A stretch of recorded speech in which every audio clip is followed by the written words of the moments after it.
আরে তোমার মাথায় কি গোবর পোড়া ঢোকানো আছে? তুমি কি কিছু বোঝো না নাকি? নাও তাড়াতাড়ি লেখো। তুমি আমার মেয়েটাকে সারাক্ষণ এরকম বকতে থাকো কেন গো? ও তো ছোট নাকি? আপনার মেয়ে ভুল লিখেছে তার জন্য আমি বলছি। কেন আমি কি এইটুকুনিও বলতে পারবো না? আমি কি এইটুকুনিও বকতে পারবো না? তখন তো পরীক্ষার খাতায় নাম্বার কম পেলে খুব দিদিমণির দোষ, এই যে আমার দোষ আমার। দেখি তুমি একটু এদিকে একটু আসো তো, দেখি তোমার মাথাটা আমি খুলে দেখি তোমার মাথার মধ্যে কি আছে, গোবর পোড়া আছে নাকি কি আছে আমি একটু দেখি। বলছি যে আমাদের বাড়িতে না বিস্কুট শেষ হয়ে গেছে, তার জন্য তুমি না আজকে খালি চাটাই খেয়ে নাও, ঠিক আছে? না না কাকিমা, আমি চাটাও না খাবো না, আপনি নিয়ে চলে যান। বলছি যে কালকে না আমরা বাড়ি থাকবো না, তুমি না কালকে পরোটা একটু রবিবারে পরিয়ে দিও। না কাকিমা, আমি ছুটি করলে অবশ্যই আমি পড়িয়ে দেবো, কিন্তু আপনি ছুটি করলে আমি পড়িয়ে দিতে পারবো না। আরে জানো না তো, ও না আমার কাছে একটুও পড়তেই চায় না, তুমি একটু ওকে পড়াটা মুখস্থ করিয়ে দিয়ে যেও না। হ্যাঁ হ্যাঁ, পড়া মুখস্থ কেন করাবো? খালি আমি ওকে স্নান করিয়ে দিচ্ছি, খাইয়ে দিচ্ছি, ঘুমও পাড়িয়ে দিচ্ছি, আপনারা চলে যান, নামিয়ে দিচ্ছি।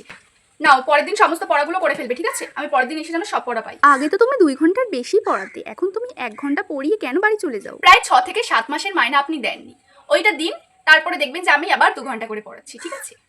এই তুমি লেখো।